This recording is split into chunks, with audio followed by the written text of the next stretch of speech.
అందరికీ నమస్కారం. శ్రీనివాస్ చెప్పే కథలకు మీ అందరికీ స్వాగతం. ఇప్పుడు మనం వినబోయే సీరియల్ ఆలోచించు 11వ భాగం. రచన మాలతి చందూర్ గారు.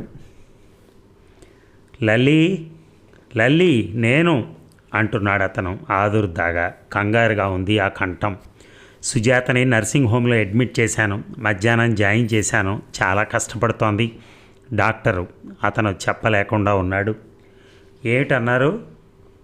ఏమీ చెప్పలేకుండా ఉన్నారు. చాలా వీక్గా ఉందట. ఎక్కడ చేర్పించారు అని అడిగింది తను. అతను పేరు చెప్పాడు. మీరు అక్కడే ఉండండి, నేను వస్తున్నాను అంది తను. అతను రమ్మని పిలవలేదు. అతనికి ధైర్యం లేదు. తను పక్కనుంటే కానీ అతనికి ధైర్యం రాదు. తను ఏమీ ఆలోచించలేదు. అతని కంఠంలోని భయం, దైన్యం తనను సూదంటూ రాయిలా లాక్కుని పోతున్నాయి. అలాగే కారులో నర్సింగ్ హోమ్కి చేరుకుంది.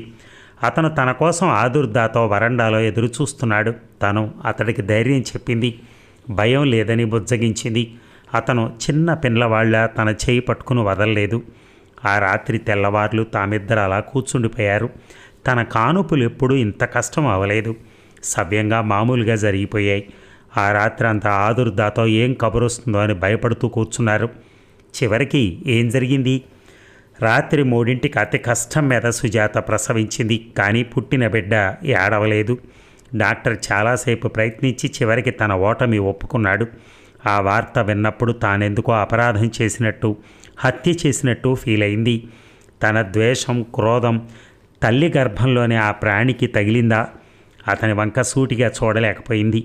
తానిన్నాళ్ళు ద్వేషించిన ఆ ప్రాణి, జన్మించిన ఆ ప్రాణి తనను చూసి తనలోని అసూయని చూసి నవ్వుతున్నట్టుగా అనిపించింది. చాలాసేపటి దాకా అచేతనంగా మాట మంతి లేకుండా కూర్చుండిపోయింది. రూమ్లోకి తీసుకొచ్చిన సుజాతను చూడాలంటే, మగతగా పడి ఉన్న ఆ పిల్లను చూడాలంటే ఏదో భయంగా ఉంది, బాధగా ఉంది. అతని చేయి పుచ్చుకుని రూమ్లోకి వెళ్ళింది. మగతగా ఉన్న ఆ పిల్ల లేచేదాకా తను కదలలేదు. ఉదయం 9ంటికి కళ్ళు తెరిచింది సుజాత. ఆ పిల్ల కళ్ళలోకి తను చూడలేకపోయింది. అపరాధిని వలె కళ్ళు తిప్పుకుంది. సుజాత తడుముకున్నట్టు ఏదో గుర్తు చేసుకుంటున్నట్టు చుట్టూ చూసింది. ఓ పక్కగా కూర్చున్న అతని వైపు చూసి రెండో వైపు కూర్చున్న తన వైపు చూసింది. ఆ కళ్ళల్లో రెప్పపాటున భయం, వెంటనే దుఃఖం. నీరసంగా ఉన్న సుజాత చేతిని తన అరచేతిలోకి తీసుకుంది. సుజాత కళ్ళ వెంట ఆగకుండా కన్నీళ్లు నిశ్శబ్దంగా ఏడుస్తోంది. తనకి కన్నీళ్ళు వస్తున్నాయి. అతను తలెత్తలేదు. తను ఒక విధంగా దోషులే. 25 ఏళ్లు నిండని ఈ అమ్మాయికి అప్పుడే అన్ని అనుభవాలు అయిపోయాయి.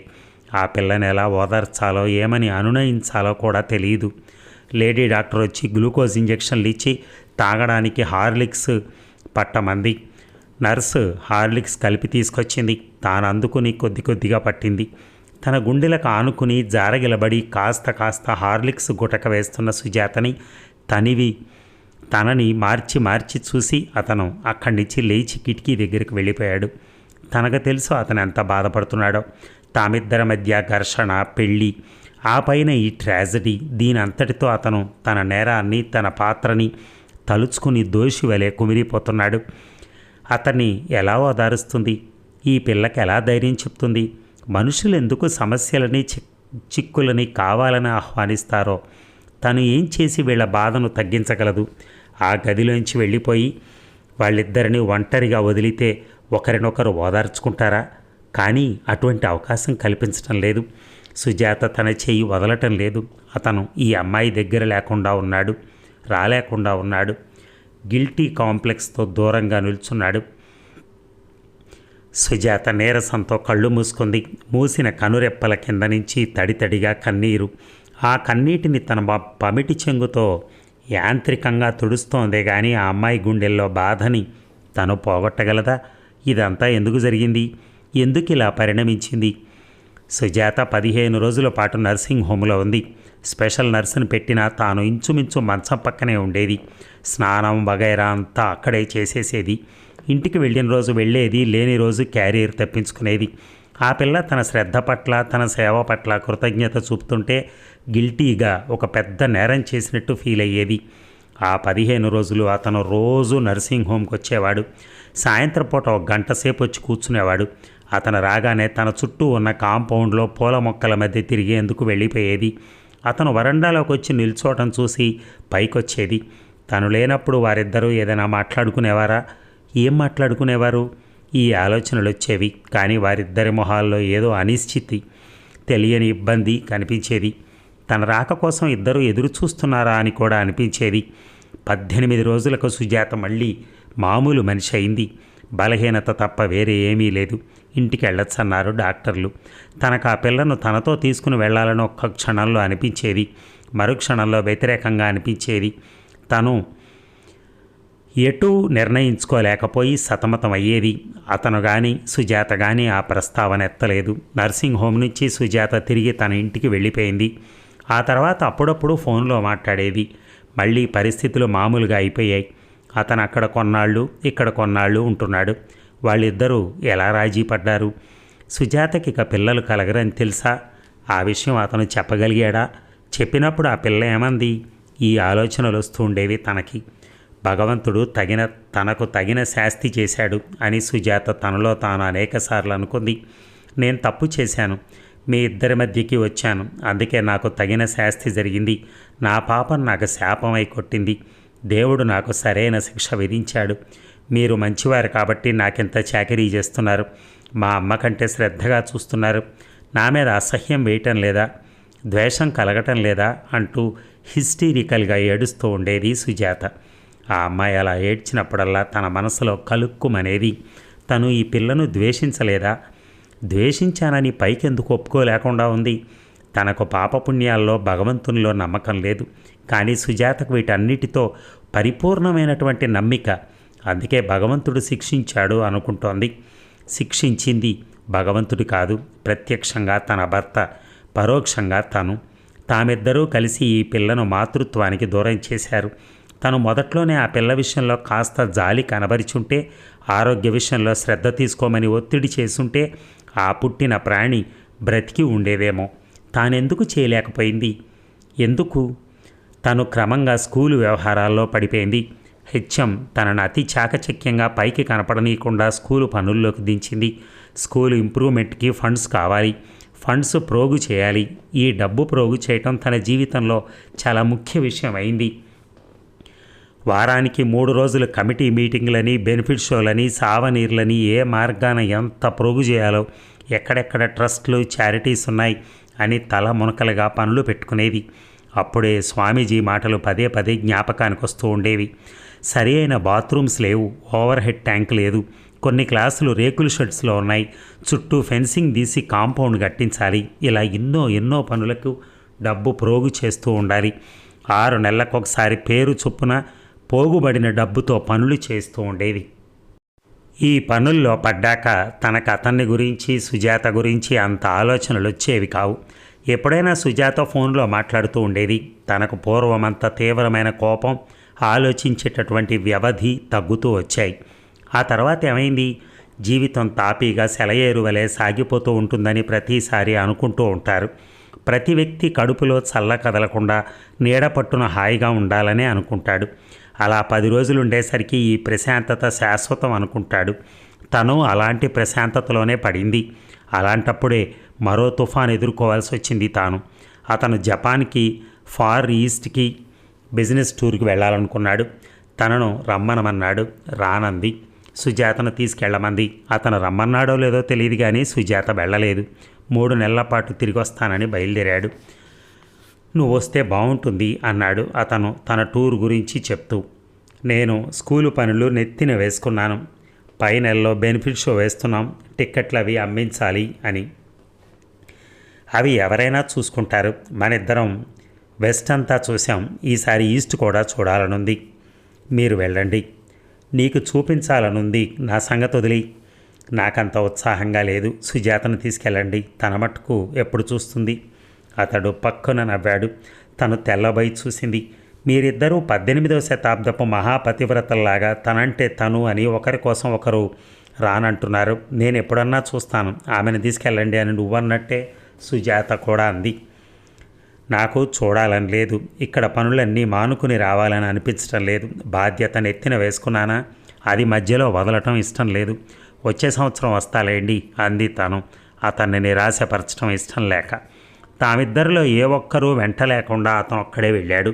2-3 డైరెక్టర్స్ గ్రూప్ వెళ్ళారు. అంచేత అతను సుజాతను వెంట పెట్టుకెళ్ళలేదా?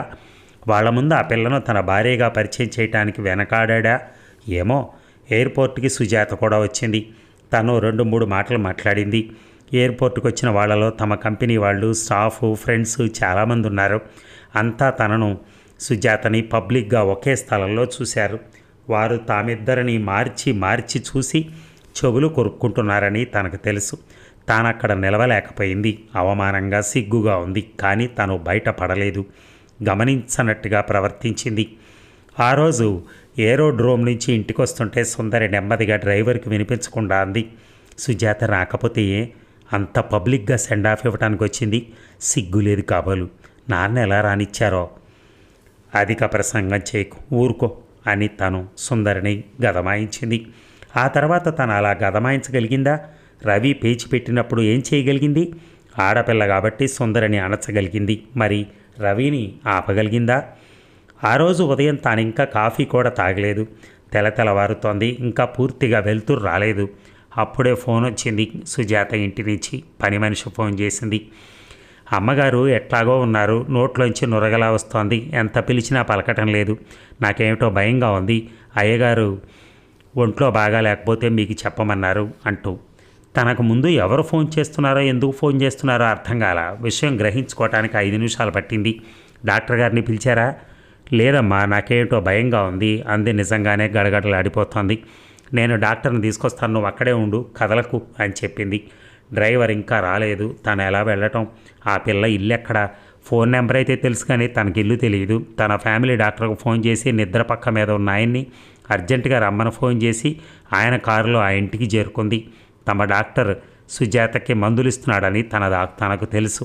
ఆయన అప్పుడప్పుడు వెళ్తుంటాడు. తనొక్కతికే ఆ ఇల్లు తెలియదు. డ్రైవర్కి, పని వాళ్ళకి, కామన్ ఫ్రెండ్స్కి అందరికీ తెలుసు. తనకు తెలుసుకోవాల్సిన అవసరం లేదు. అవసరం రాకూడదనే అనుకుంది.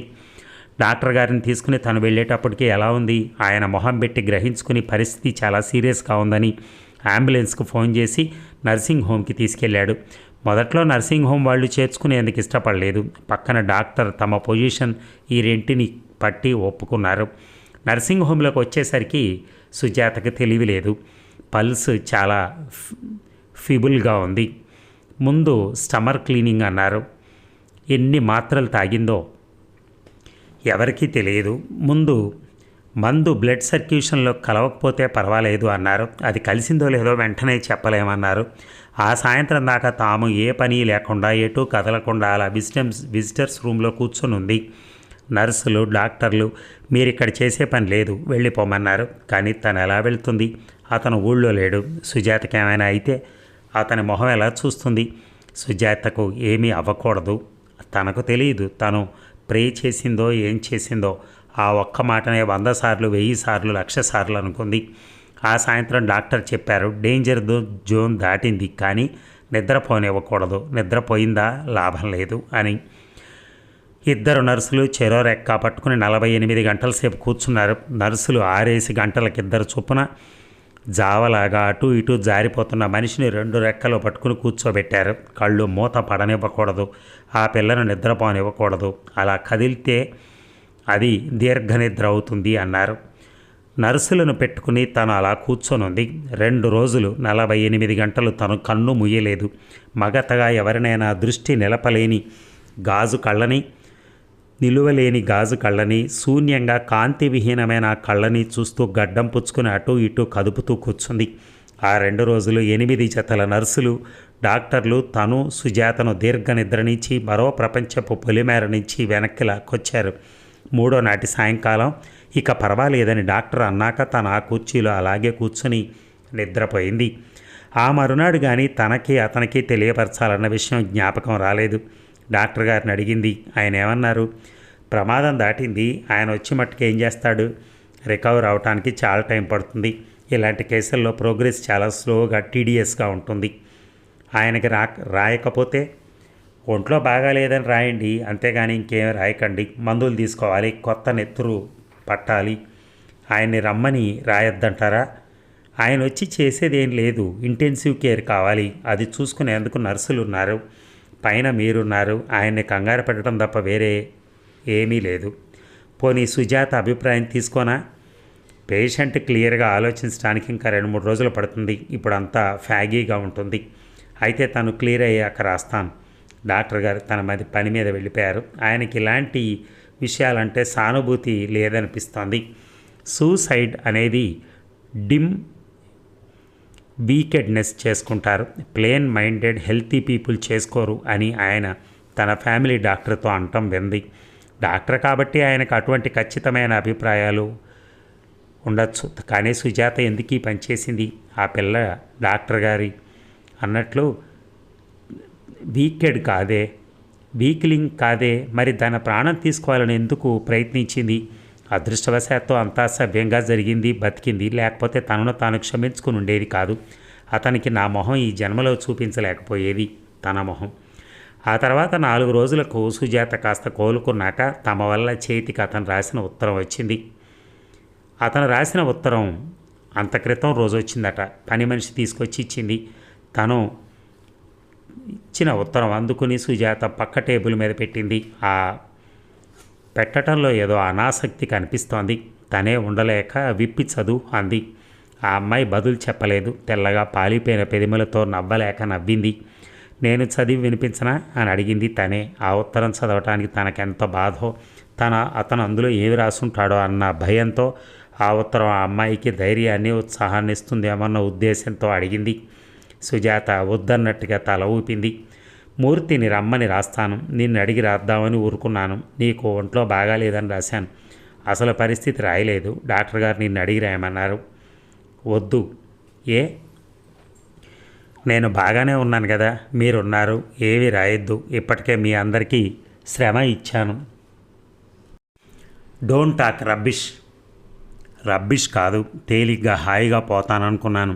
ప్రాణం పోవటానికి ఇంత కష్టపడాలని, ఇంతమందిని శ్రమ పట్టాలని తెలిస్తే ఇలాంటి పని చేసి ఉండేదాన్ని కాదు. ఎందుకు చేసావు అసలు? ఇలాంటి పని ఎందుకు చేయాల్సి వచ్చిందో చెప్పు అంటూ తను చాలా నిదానంగా అనునయంగా అడిగింది. సుజాత బదులు చెప్పలేదు. నిశ్శబ్దంగా ఏడుస్తోంది. సన్నగా పాలిపోయి ఉన్న ఆ తెల్లని చేతులను తన చేతుల్లోకి తీసుకొని రాస్తోంది. సుజాత పెదవి విప్పలేదు, ఏడుస్తోంది. వారం రోజులకు కానీ సుజాత రూమ్లోని స్పెషల్ నర్సుని తీయలేదు డాక్టర్ గారు. వారం రోజులు అయ్యేటప్పటికి పూర్తిగా తగ్గింది అన్నారు. కానీ సుజాత చాలా బలహీనంగా ఉండడం చేత స్టమక్ క్లీనింగ్ వల్ల ఏం తిన్నా ముడుచుకోలేకపోయేది. 3 గంటలకు కొంచెం కొంచెం చొప్పున చంటి పిల్లలకి ఇచ్చినట్టు లిక్విడ్ డైట్ మీద ఉండి క్రమంగా సాలిడ్స్ జీర్ణించుకునే స్థితికి రాగలిగింది. సాలిడ్స్ తినటం మొదలెట్టాకే సుజాత కాస్త మాట్లాడటం, నవ్వటం మొదలెట్టింది. అతని దగ్గర నుంచి వచ్చే ఉత్తరాలకు జవాబు రాయలేకపోయేది. ఉత్తరం చదువుతుంటేనే చేతులు వణికేవి. అందుకనే తనే రాస్తుండేది ఉత్తరాలు.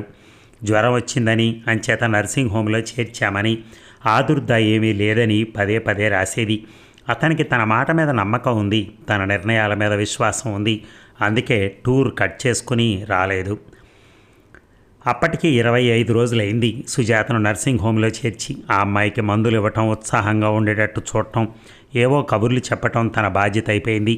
తమ ఇద్దరి మధ్య ఉన్న ఈ అనుబంధానికి, తను ఈ అమ్మాయి పట్ల చూపుతున్న శ్రద్ధకి నర్సింగ్ హోమ్లో అందరికీ ఆశ్చర్యంగా ఉండేది.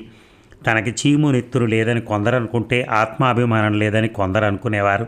ఇదంతా మనసులోంచి రావటం లేదు, పైపే నటన అని కొందరు అనుకునేవారు.